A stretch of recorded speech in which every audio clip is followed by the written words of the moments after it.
Welcome to Session 2 of this 3-part video series on growth in youth ministry. In Session 1, we talked about what to do when attendance drops. Besides curling into fetal position and crying. And in case you missed it, here's what we covered.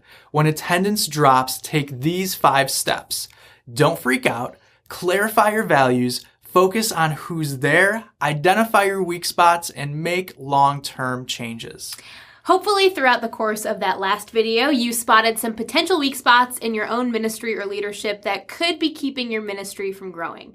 We all have weak spots, of course, but sometimes those weak spots can actually cause our attendance numbers to plateau or even drop. So if we ever want to grow numerically, then we need to address those weak spots and implement some changes that will increase the health of our ministries in the long term. So what does that look like? Well, if you want your ministry to grow in health, effectiveness, and numbers, you've got to consider your strategies and systems surrounding 6 things: your weekly programming, teaching, discipleship, events, volunteers, and parents. Yeah, if you think about it, those 6 things pretty much sum up the job description of a youth pastor. So, Kenny, how about we go through each of those 6 things and we talk about what an annual strategy and system might look like? Yes, let's do it. All right. So let's start with the area that's probably the most pressing, which is weekly programming. There are so many reasons why your weekly program could be causing your attendance numbers to drop. Maybe it's simply scheduled at a bad time for families, or maybe your program is great for kids who've grown up in church, but it's not really that friendly to outsiders. Or maybe you've gotten stuck in a rut of doing the same thing every week.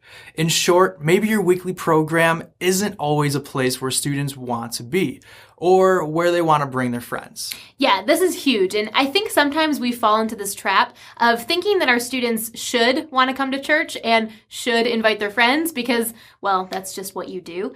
But when we think that way, it can become really easy to ignore our responsibility of actually making our weekly environments places where students want to be. So, Kenny, you are really good at thinking about weekly programming. There is so much that goes into it. We could talk about it for hours. But what is one thing that we can do as student pastors to build a system around our weekly programming? Yes, well, okay, we really could talk about this for hours, but if I had to choose one thing that I hear youth pastors asking about all the time, it's games. Games obviously aren't the point of youth ministry, but we do want our environments to be fun. You know who else thinks a lot about games? Jimmy Fallon, Ellen, they love creating a fun experience that builds trust with their audience and makes them want to come back and tune in every day.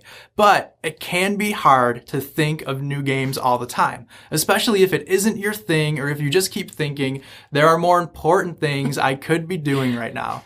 And as a result, we sometimes end up doing the same games over and over again. So I think having an annual system for choosing and evaluating what you do for fun could really be helpful. So here's my recommendation.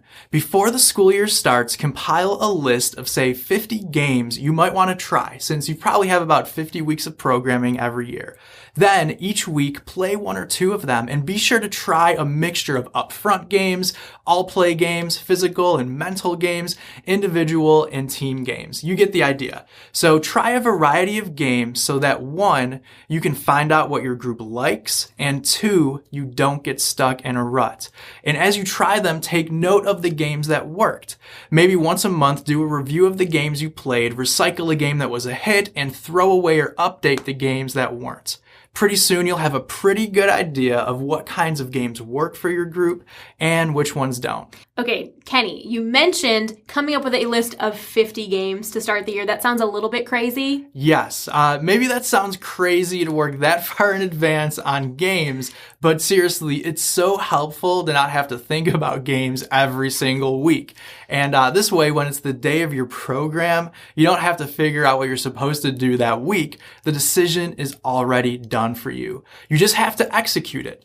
And that doesn't mean you can't make changes the week of. It just means you've done the work up front so you can spend less time worrying about it the week of. Yes, love that. So that is a system that can help you adjust your weekly program, at least on the fun side. But now let's talk about something a lot more important than just games, and that is teaching. Yes. Now, Elle, this is your field. I've taught a lot of messages, but you've actually created a curriculum and led a curriculum team. You wrote our small group questions for I don't know how many years. And so what would it look like to create an annual teaching strategy and system to make sure your teaching, both sermons and small group discussion, is awesome? Yeah, so there is so much that we could say about this one too, but let's talk pretty high-level strategy for now because we only have a few minutes. So when it comes to a teaching strategy, there are some topics that need to be revisited every single year, and then there are other topics that you can cycle in every, say, 2 or 3 years. But if you want to build a comprehensive teaching strategy, then I think you've got to start by making that master list of topics. Because if you don't, if you just sort of wing it based on whatever you feel like teaching, the danger is that you'll drift toward putting too much of an emphasis on the things that you like to teach about, rather than giving students a truly holistic view of faith. So when you're building your annual teaching strategy, I think determining which topics you'd like to hit and how often you'd like to hit them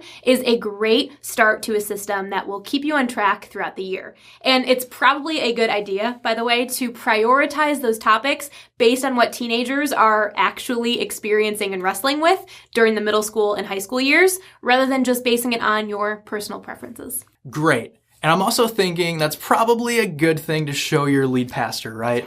Mm-hmm. Yeah, sometimes we don't do a great job of communicating what our strategy actually is, but if we can show our leadership exactly what we're doing and when, that's pretty impressive. And we haven't mentioned it in the video yet, but right now we're actually putting together a free live 1-hour webinar that's going to take these ideas and strategies we're talking about and actually unpack them in a full 1-year calendar format. So you can take and duplicate and customize all of these strategies for your church. And since it's live, we'll stick around and answer every question you might have. You can sign up for that right below this video. Like maybe almost every question. Yeah, I think mostly. We're going to hang around. Most of the questions. Okay, so yeah, I'm so excited about that webinar. But okay, so we've covered weekly program, we've covered teaching, but now let's talk about a third strategy and system you need in your ministry, and that is a strategy and system for discipleship. So Kenny, break this one down. Okay, so what I've learned during my time in youth ministry, and maybe you guys have too, is that discipleship is so much bigger than just sermons. You can preach the best sermons in the world, but that doesn't mean your students are getting discipled.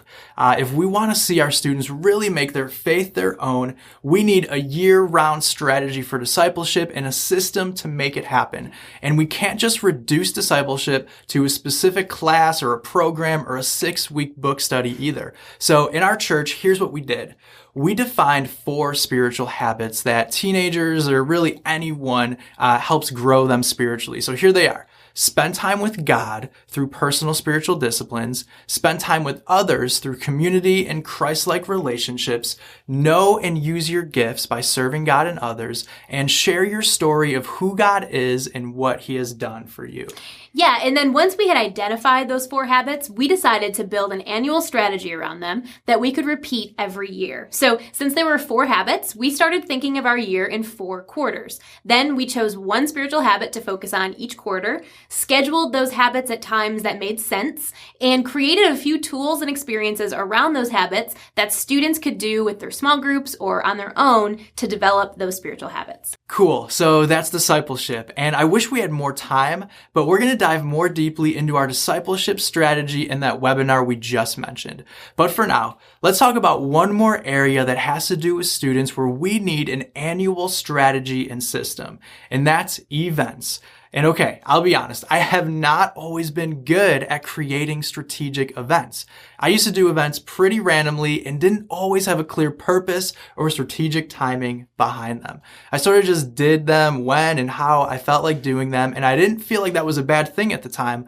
But eventually I realized when you're spending so much time and effort and resources to pull off an event, you get so much more on your investment if that event actually leads students somewhere strategic and is part of a bigger ongoing strategy. Yeah, so Kenny, after all of the events that you've planned and all of the years you've spent experimenting with an event strategy, what is an annual system that can make event planning more strategic? Yes. Okay. So for the most part, I'd suggest doing an annual summer camp, an annual missions trip, plus 4 other events. 2 that are just for fun, like maybe airsoft or a game night, and 2 that are focused on discipleship and community, like a weekend retreat or an event in host homes. It's enough to keep your students excited about what's ahead, but not so much that your calendar feels way too full. Yeah, that's awesome. And I love everything that you're considering with that annual plan because, you're thinking about what's going on in students' lives, how much we have on our plates as youth pastors, and you're thinking about the purpose of those events too. Sometimes they're just for fun, but other times they're opportunities for small groups to build relationships and to really go deep spiritually. That's so good. I love it. And so, okay, we've covered 4 areas already, and these 4 all had to do with students, but these next 2 don't. They have to do with adults. And Elle, this next one is sort of your sweet spot, so I'm going to pass it over to you. What do you think an annual strategy and system for volunteers should look like? Okay, so I know this is not the case for everyone, but leading volunteers is my favorite part of youth ministry. So I'm really passionate about creating annual strategies and systems that make sure volunteers are really well cared for, trained, and equipped for their jobs. So when it comes to leading volunteers, there are really 7 different ways that I've identified to lead and train them. And those are volunteer events, volunteer meetings, volunteer discussion groups, one-on-one conversations with volunteers, tools for volunteers, communication with volunteers, and volunteer celebration ideas. Okay, that kind of seems like a lot when you list them out, but the system you're about to talk about is something you developed at our church, and really, it never seemed like it was too much to manage. Yeah, so all 7 of those things are really important because they all serve a different purpose, so they really do all need to be represented somehow on your annual volunteer calendar, but you're right, my time was limited, and so was the time of my volunteers. So it was never my goal to overload them or their calendars or my calendar either. So the goal is to find a way to accomplish all 7 of these training techniques in a rhythm that makes sense for you and your church. And because there is so much to unpack here, we are going to get super specific with this in that webinar that we've mentioned. So guys, if you need help figuring out a volunteer training strategy, seriously, just sign up for this webinar because you can just take all of our ideas. Done. It's hard figuring out a strategy and a system that works, but we would really happily do all of that work for you. And like Kenny mentioned, we will hang out after the webinar is over and answer any questions that you have. Definitely. And now there's one more area we need to talk about.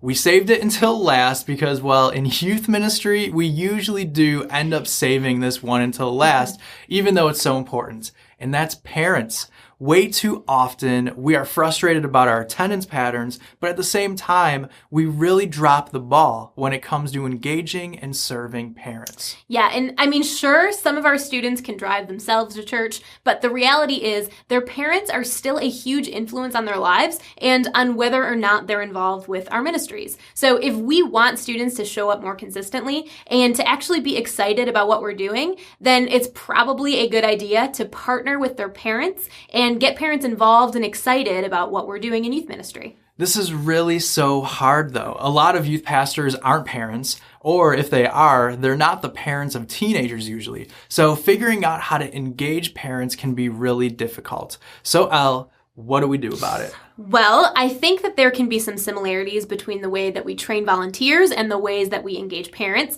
but definitely to a lesser degree because parents are really busy, if you haven't noticed. I mentioned 7 ways to train volunteers, but there are 4 of those that I think can carry over into our parent strategy too. And those are parent events, parent meetings, parent discussion groups, and parent communication. Parent events could be things like an open house at the beginning of the year, or a small group leader and parent breakfast, or a father-son or mother-daughter event.